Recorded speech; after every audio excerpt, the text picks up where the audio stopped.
Good afternoon, everybody. I don't have anything off the top.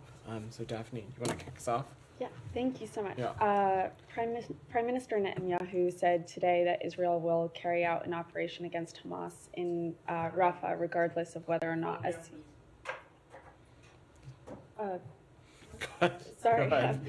regardless of whether or not a ceasefire and hostage release deal is reached.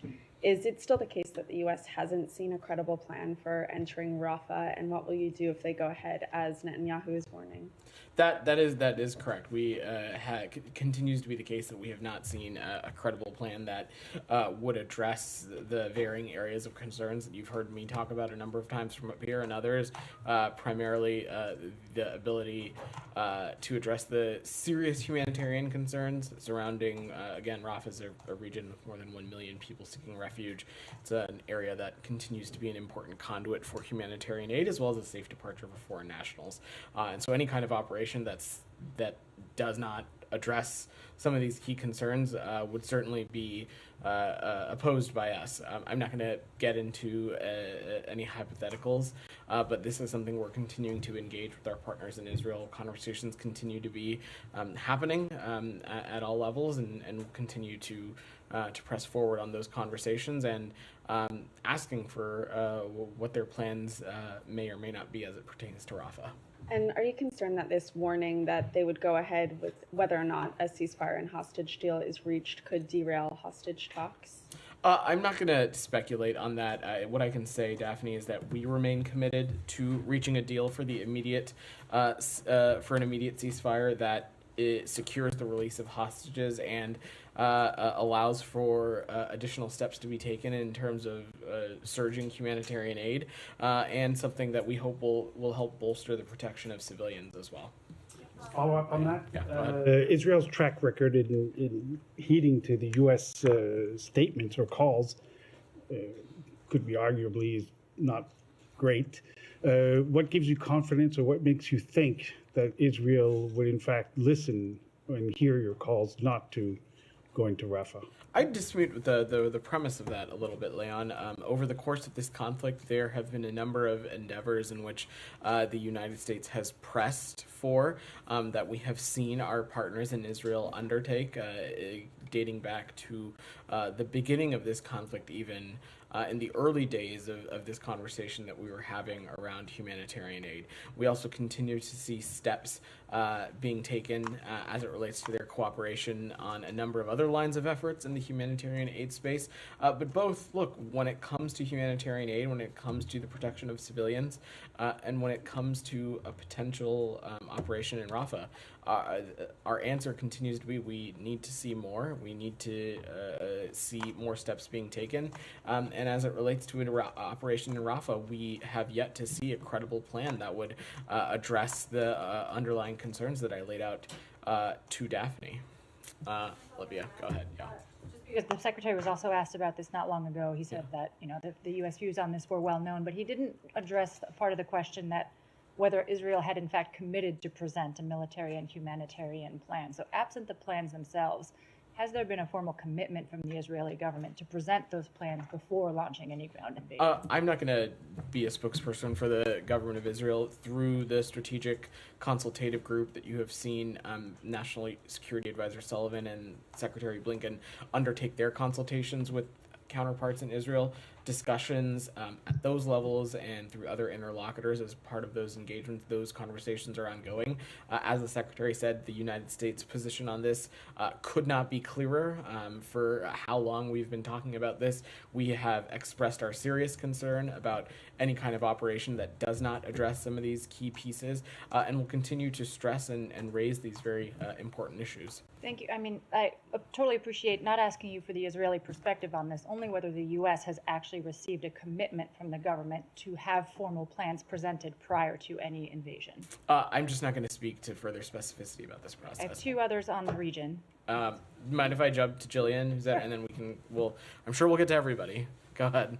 I'm just wondering if State has any comment or any information, anything today on the anti-Israel protests across the nation now, really going from California all the way to New York. But a lot of these student protesters are accusing the Biden administration of being complicit in genocide. I'm wondering if diplomatically, foreign policy wise, you guys have. Yeah, so I've spent a number of the last few daily press briefings talking about this, and I'm happy to reiterate what I said before. First, I will echo what the secretary said in talking to one of your colleagues on the margins of his trip to Beijing. Demonstrations, I should say, expressing your opinion about any kind of government action, expressing your opinion about foreign policy, exercising your First Amendment right. None of those things are problematic or anti-Semitic or Islamophobic in their own right. It is when those things are coupled with the use of certain language and rhetoric and insults that we have seen and have been part of some of these demonstrations. Beyond that, those kinds of things, of course, we would condemn and take issue with. But we believe that every American has every right to express their points of view, to exercise their First Amendment right when it comes to policies that are that as it relate to any particular campus. Those campus officials are better suited to speak to those policies that they have in place, both in terms of dealing with expressions of First Amendment rights or otherwise. I'm not in a space to speak to that. But of course, everyone has every right to make their point of view heard. And from our perspective across this administration, we've made clear that we insist that these happen in a peaceful, nonviolent manner. And any kinds of these demonstrations, when they are paired with or coupled with rhetoric, language that is anti-Semitic, Islamophobic, essentially insults or targets someone for just who they are, that's deeply problematic.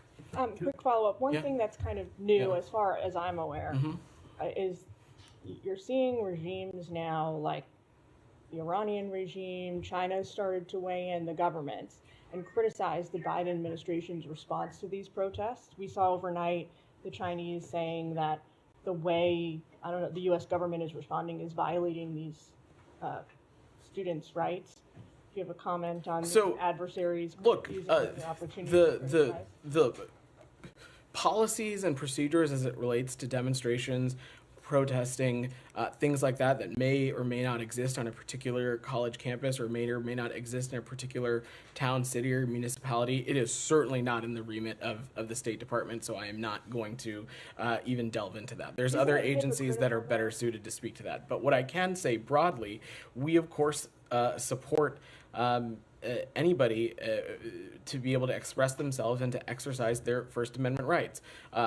They should not and cannot become violent, not peaceful. And in those particular circumstances, we believe it is the right of the appropriate law enforcement and enforcement and security officials to take appropriate actions consistent with the policies of that jurisdiction. Again, we are delving far away from foreign policy and into law enforcement, which is not the remit of no, of this. What I'm of this, asking of really this is it not from a foreign policy, foreign relations, diplomacy perspective, isn't it, hypocritical of the Chinese and the Iranians, some of the worst human rights violators in the world, to be criticizing the Biden administration's policy response? I don't think anybody in this administration is interested in taking a human rights lesson from the Iranian regime or the People's Republic of China, for that matter. And both of those regimes crackdowns on self-expression, on free and fair press, on basic human rights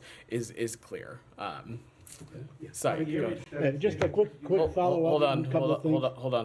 The image that it's giving of the United States with protesters being arrested, not necessarily the one you would want to have. Leon, there are laws in this country. Again, we are delving away from the topics that are discussed in this department, but if laws are being broken on certain college campuses, in certain municipalities, in certain towns, in certain cities, in certain counties, it is well within the right for the officials of those jurisdictions to enforce whatever laws that are so appropriate as it relates to that region. Beyond that, we fully support anybody's ability to exercise their First Amendment right and make their opinions as it relates to any action or policy the government may or may not be taking and making their points of view heard. Yeah.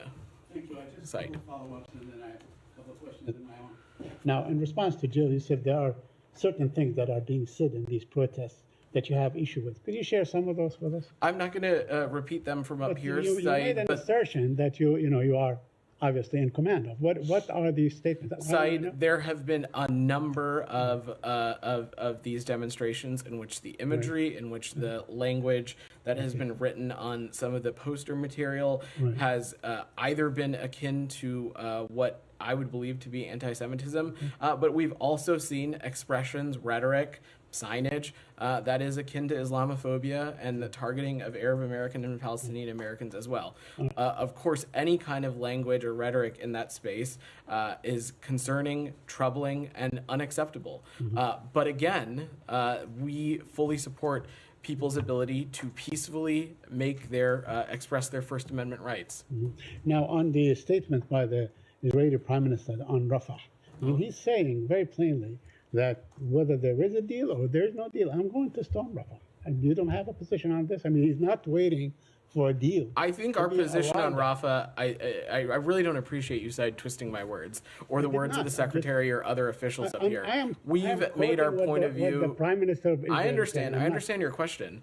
And in response to your question and Daphne's question and the number of times that we have been asked about a potential military operation into Rafah from up here, we have been unambiguous about the concerns that we have when it comes to the more than 1 million people seeking refuge in that region, when it comes to this region in particular in Gaza being an important conduit for the delivery of humanitarian aid, it being a region in which foreign nationals, at least at the beginning of this conflict, are able to use consistently for safe departure. So any kind of operation that does not address these concerns would be a non-starter for us. And you've heard me say this, you've heard the Secretary say this, you've heard Matt say this, you've heard Admiral Kirby, Karine, the President. We have been consistent on this. Yeah, so would it be appropriate for the United States of America to say whether there is a deal or not a deal, we find that the storming of Rafah is unacceptable?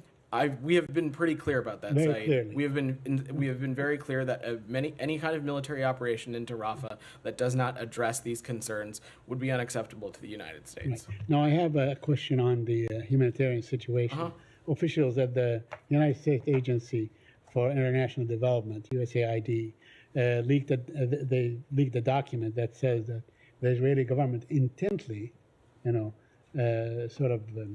puts obstacles in the way of these humanitarian aid convoys or whatever getting through to Gaza. Are you aware of that report? So I'm just not going to comment on leaked documents, Said. Why won't you comment on this document? I'm not going to comment on leaked documents, on things that continue to exist under a deliberative process. I will just say that the Secretary and the leaders of this administration, they hear a diverse range of views from across this department, from across the interagency. When it comes to processes that are within the deliberative process, we take those points of view into consideration. But beyond that, I'm just not going to speak to purportedly leaked documents. Okay, would you agree that there is almost a common opinion among professionals and experts and so on that Israel is in fact, and the Prime Minister of Israel are in fact, take measures day after day to make these humanitarian aids, including American portions of American aid? I would disagree with your characterization. Julia. Thank you. I know the State Department and Secretary Blinken made clear that the ICC doesn't have jurisdiction, in your view, over the Palestinian conflict. But I wanted to get your response to remarks from Netanyahu just today, especially in context of the conversation we just had about the campus protests. He said, branding Israel's leaders and soldiers as war criminals will pour jet fuel on the fires of anti-Semitism, those fires that are already raging on the campuses of America and across capitals around the world. Do you agree with that assessment that it's anti-Semitic for the ICC to pursue Netanyahu, and what do you make of him connecting this to the So, protests? Fundamentally, at the heart of this, Julia, we do not believe that the ICC has jurisdiction over this issue. And that's what the crux here. Beyond that, I'd let the Prime Minister and officials within the Israeli government clarify or offer any commentary on his comments. But at the crux of this for the United States is that we do not believe that the ICC has jurisdiction on this. That being said, we work closely with the ICC in a number of key areas. We think that they do important work as it relates to Ukraine, Darfur, Sudan. But again, on this particular instance, they just do not have jurisdiction. And then, if I may, another on Saudi Arabia. Yeah. There have been reports that Saudi Arabia has decided to normalize relations with Israel, but is waiting to determine when they do that based on the U.S. election and the results of the election. What do you make of Saudi Arabia potentially weighing this presidential election so much when the urgency is now? So I'd defer to officials in the Saudi government to speak to their position. I'm not a spokesperson for them. What I can say from the United States is that we also have been unambiguous about how we feel that a more integrated Middle East region is better for not just the interests of the United States, but it is better for peace and stability in the Middle East region. It is also something that we believe other officials across the Middle East region and Arab world view this as well. We are continuing to work this. We think that Israel's further integration in the Middle East region can unlock additional benefits.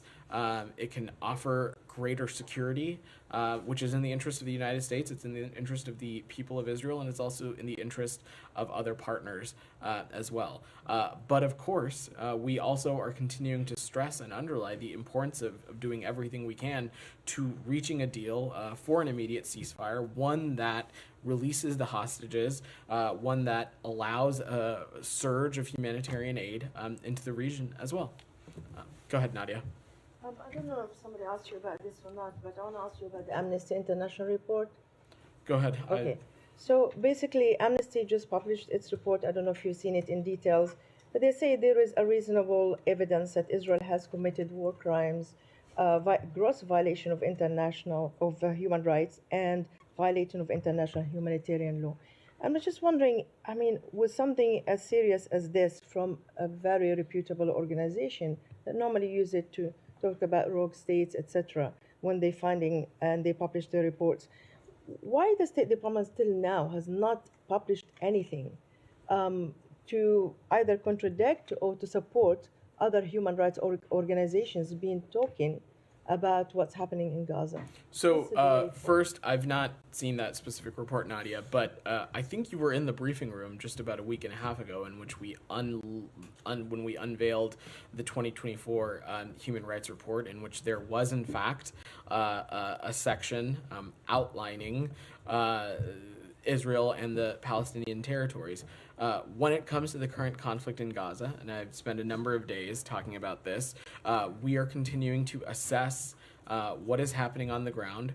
We have a number of tools at our disposal to look into what is happening on the ground, and if required, hold appropriate and relevant parties accountable. You've heard us talk a great deal in this briefing room about Leahy. You've heard us talk a great deal in this briefing room about the Churg process. We continue to have those options as well as other avenues under the Foreign Assistance Act to look into these things. And as in any conflict zone, Nadia, this work is ongoing, and we are feeding into that process in close coordination with not just our embassies and consulates, but also civil society, independent media reporting of such things, and of course, NGOs as well. Can you just assure us that actually you treat Israel the same way as you treat any other country that found in violation of international law? Because what we hear from you is all the statements and some actions, like we see with the settlers. But many believe that when the Prime Minister of Israel pick up the phone, call the White House, the finding is changed and delayed and pushed, just like we heard about even the Secretary.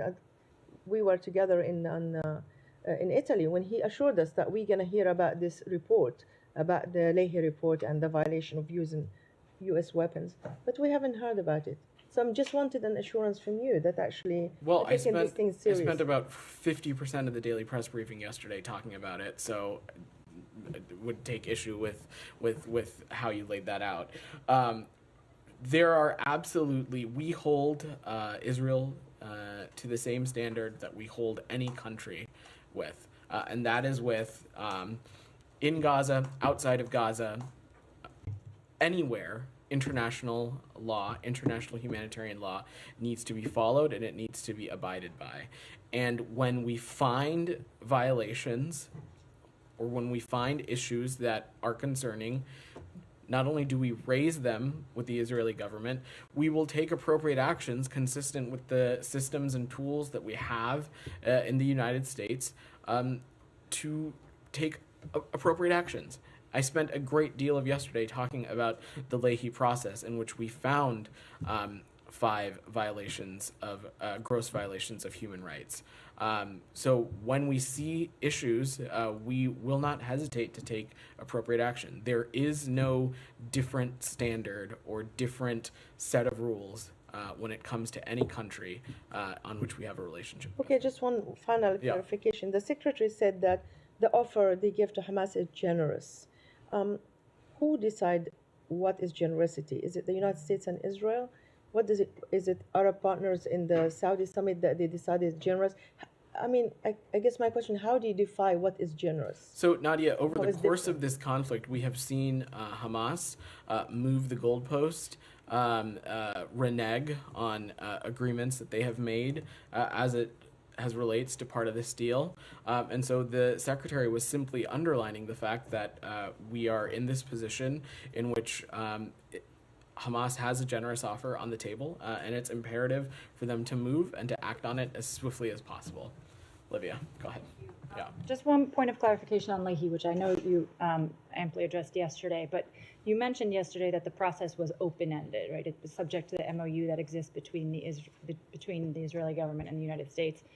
This new information that Israel has provided with regard to the 5th unit, can it continuously supply new information with regard to that unit until the U.S. sort of adjudicates in a particular direction, or is this a finite set of information on whose basis the U.S. will decide whether to take punitive action? I would say the information is definitive, and it is more that consistent with the memorandum of understanding that we have.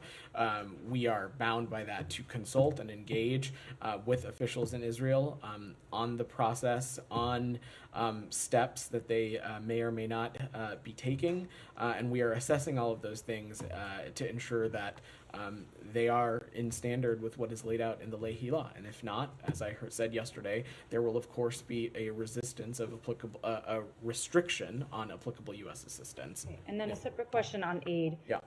The secretary from Jordan earlier mentioned the opening of new crossings into northern Gaza. I was hoping you could just update us on the overall metrics on the volume of aid that's going in and how that compares to what the U.S. believes is necessary. So, look, we are still very much in the same place that we were when David Satterfield came and talked to you all. We have seen some measurable steps in the right direction.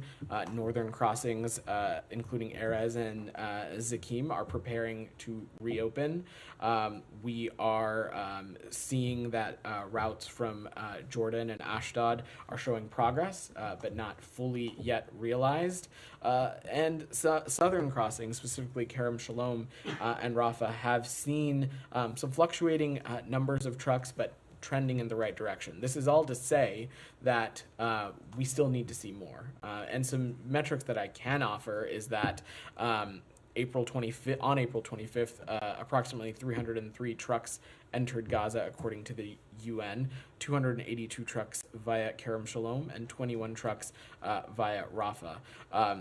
That is not nearly enough, but it is a step in the right direction. We want to continue to see more. I know also we spend a lot of time up here talking about trucks and their inflows and outflows, possibly because it might be the most digestible metric out there it is when they're talking about this issue. But ultimately, when we talk about humanitarian aid, it is great to see trucks enter Gaza. It is even better when the humanitarian aid that enters Gaza is getting to the Palestinian people, to Palestinian civilians who need it. And we will continue to work closely with the government of Egypt, government of Jordan, government of Israel, and relevant NGO partners, including the United Nations, to ensure that that final step is happening and it's getting to the places it needs to go.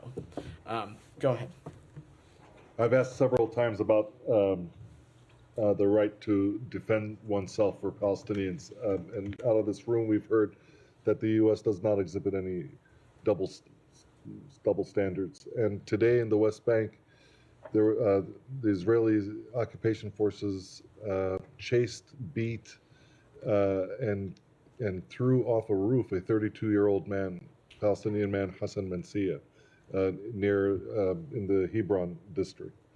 Also, the Israeli forces attacked at least 2 schools with tear gas, 2 inside and outside schools in the Hebron and Jenin districts, where students were and teachers, and some of them experienced some suffocation.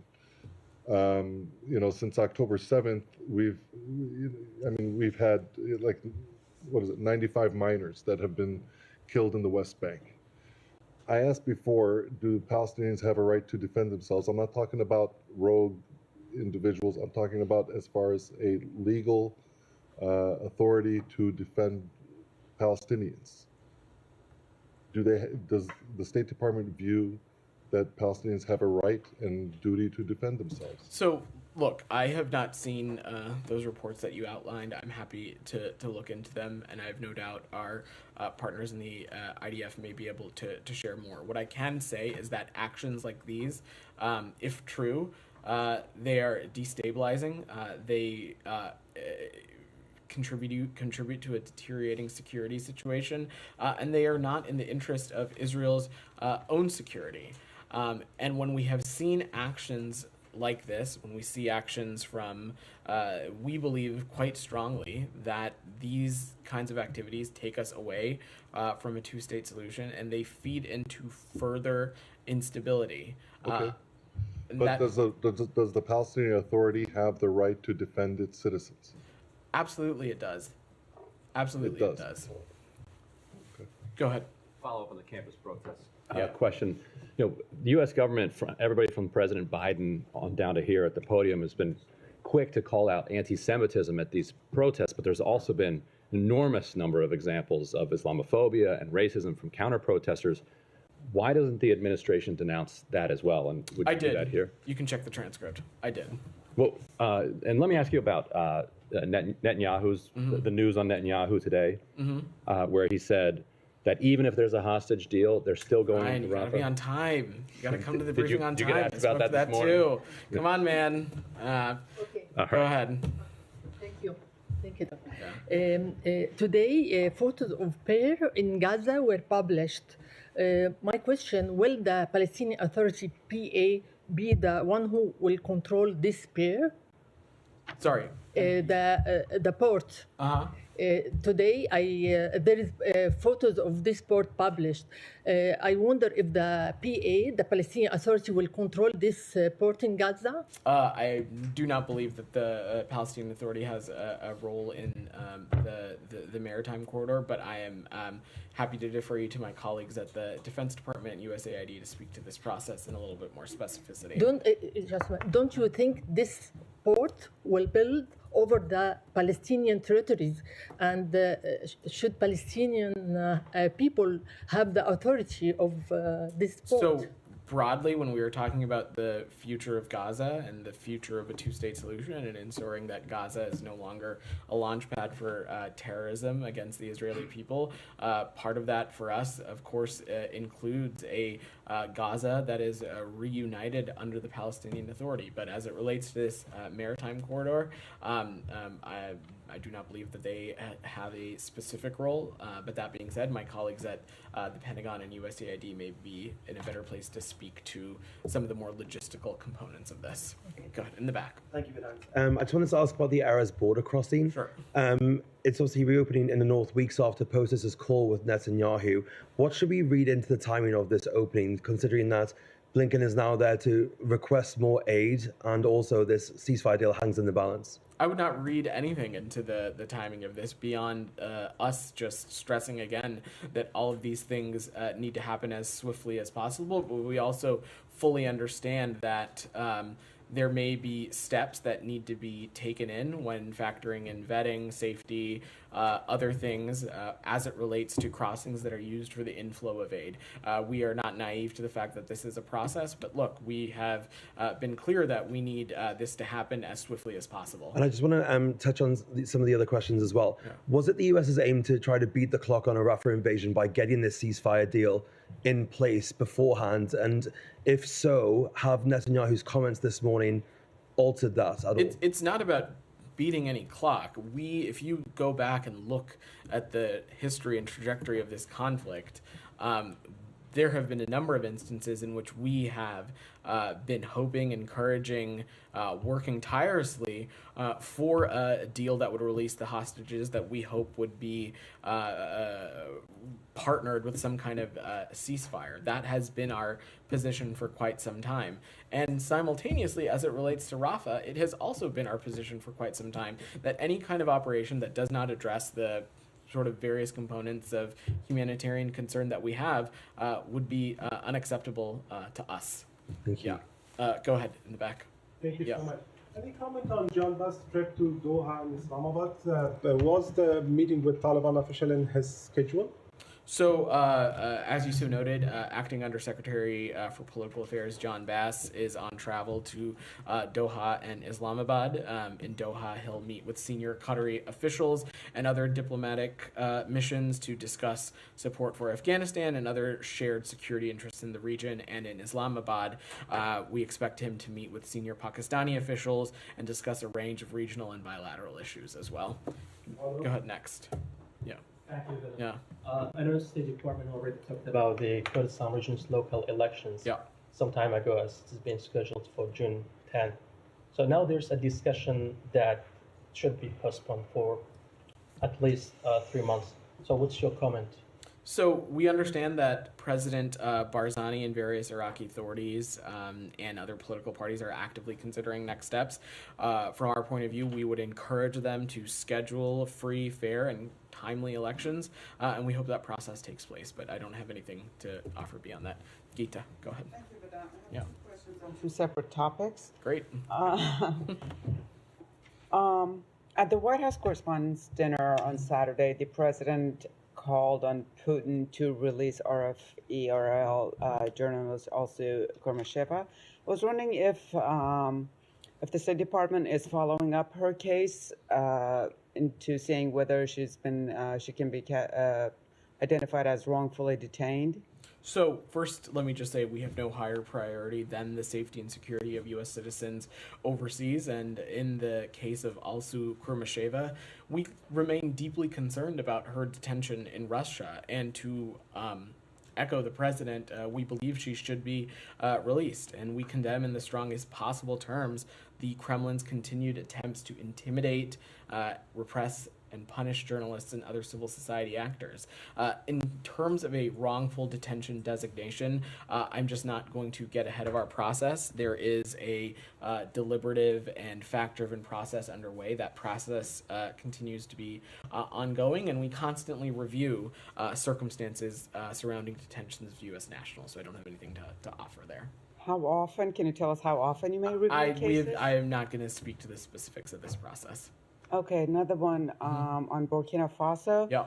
Voice of America and BBC have been banned there. I was wondering if the State Department's doing anything in that regard. So we are very alarmed that Burkina Faso's Superior Council of Communications has suspended multiple independent outlets, including Voice of America and BBC for covering the Human Rights Watch report about some recent massacres. You've heard the Secretary say, including from this very podium, that far too many governments use repression to silence free expression, particularly against journalists and media organizations for simply doing their jobs. Freedom of expression, particularly for media, is critical for accountable and transparent governance. Go ahead, Alex. Thank you, Mr. Vedant. Go ahead, Alex. Thank you, Vedant. About free journalism, but you don't You're interrupting your colleague. This is my third time. You are not giving a chance. I'm happy to come to you. I'm happy to come to you after. Alex, go ahead. Thanks so much, Vedant. Can you please clear up, either validate or kill alive some of the reports claiming that the U.S. has eased some of the sanctions on Russian banks, including the central bank, to allow some energy-related operations? Why? I'm not sure what reports you're referring to, Alex.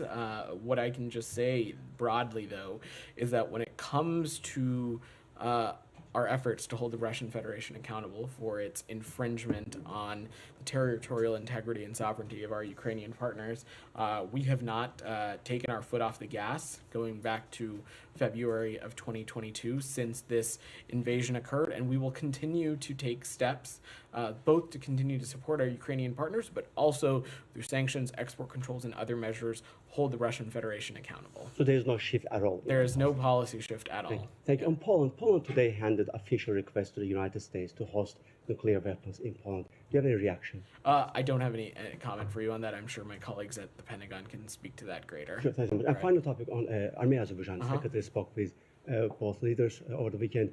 Any reason to why he called this? Any like intel or any concern did he want to convey? And separately on Azerbaijan on human rights, portion of the discussion was about human rights. But hours after that call, Azerbaijan arrested another civil society leader. So how much is it the reflection of functional relationship? So first, let me just say, Alex, it should come to no surprise to you that this is an area of the world that the Secretary himself is personally deeply engaged on. And over the course of his time as Secretary, he has had regular engagements at regular intervals with both of these countries. And our engagements with both of them are ongoing. And we continue to believe that a peace is possible here. And that's something that we're going to continue to work towards.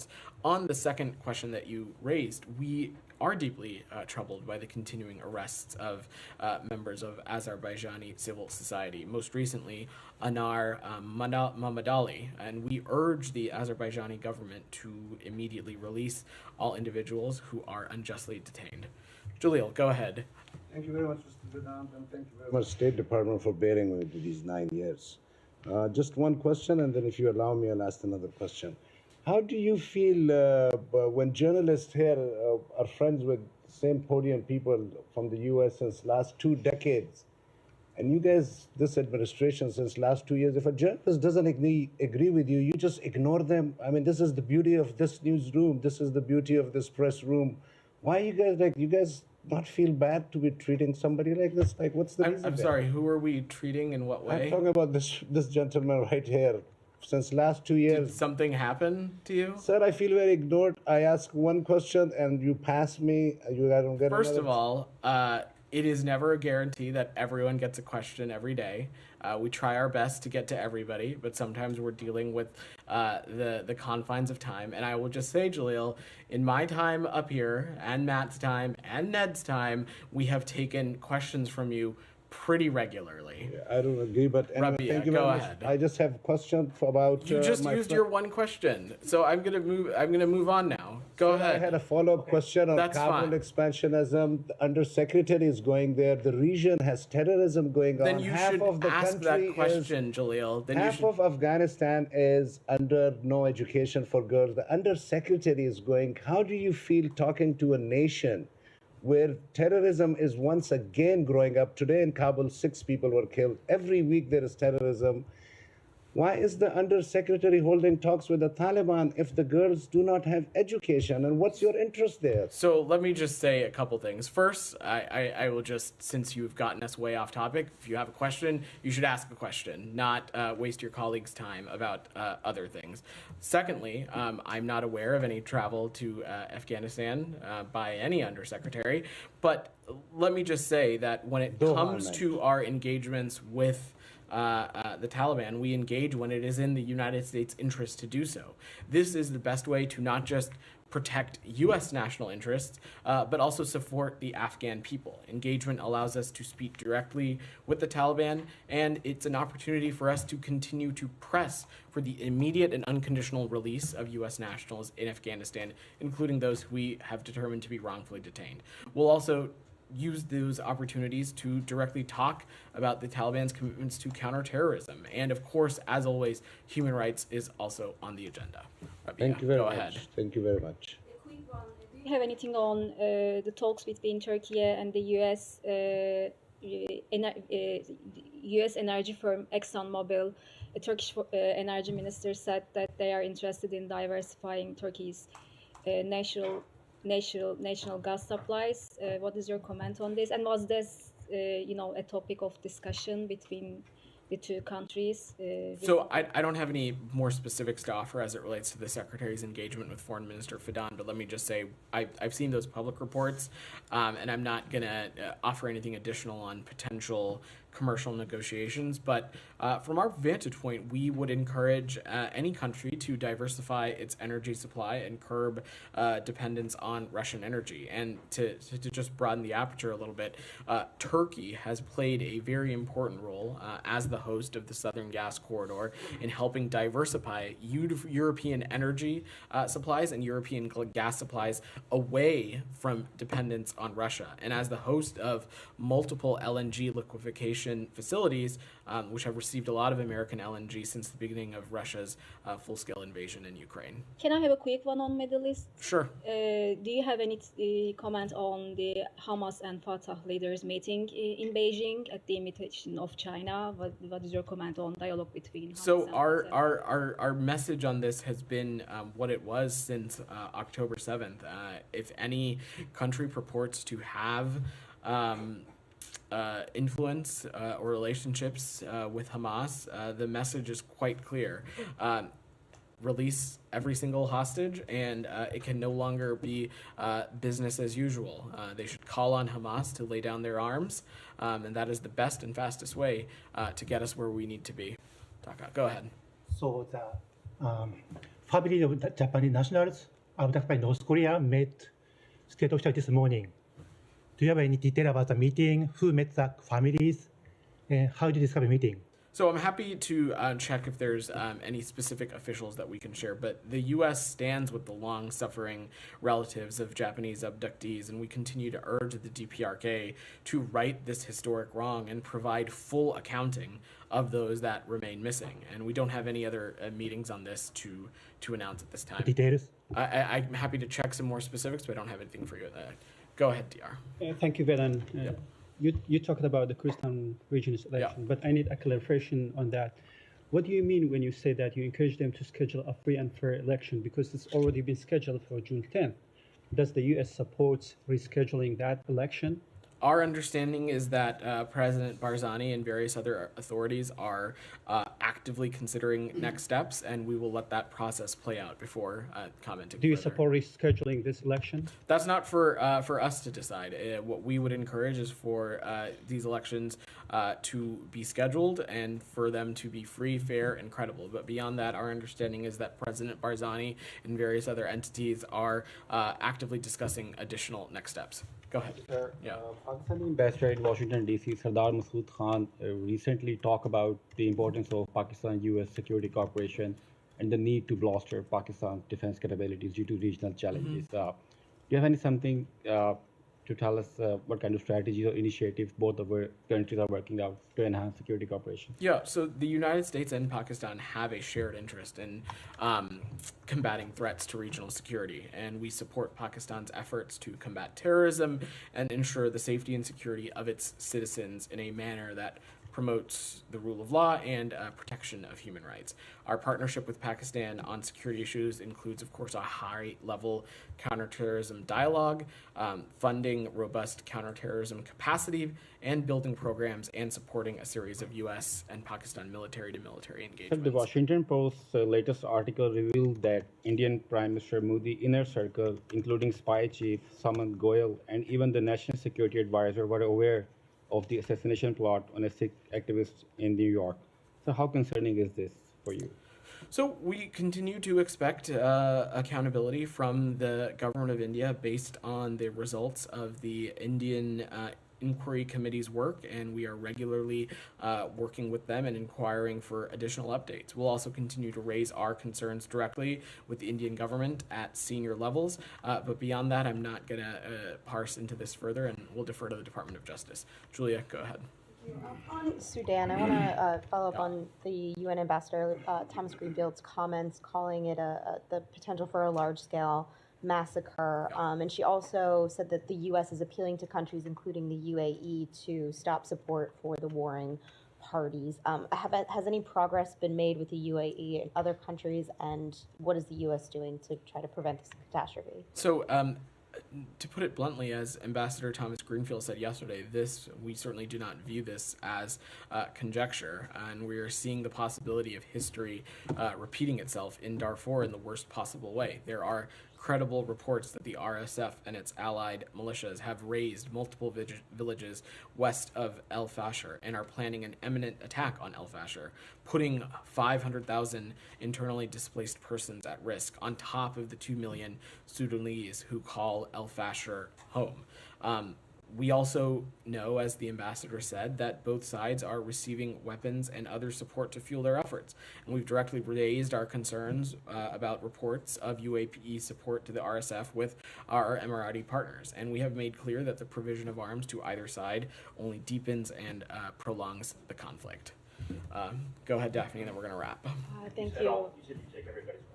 That's not what I said. I said I would get to as many people as I said I'd get to as many as I can. Go ahead, Daphne. The Philippines today said a Coast Guard ship and a fisheries vessel were damaged by water cannons used by Chinese Coast Guard ships. This comes right after Blinken's trip to China. Do you have any comment on this? So the repeated harassment of Philippine vessels near Scarborough Reef is detrimental to regional peace and stability. And our belief is that the Chinese Coast Guard installation of these barriers also endangers Philippine fisher folks' livelihoods and prevents them from exercising their legal rights to fish in those waters. These are rights that were set out in 2016 in a final and legally binding judgment in the Philippines-China arbitration brought to the 1982 Law of the Sea Convention. And consistently, and this is something that the Secretary made clear on his travels as well, is that we urge the PRC to respect the navigational rights and freedoms guaranteed to all states under international law. All right, thanks everybody. Thank you.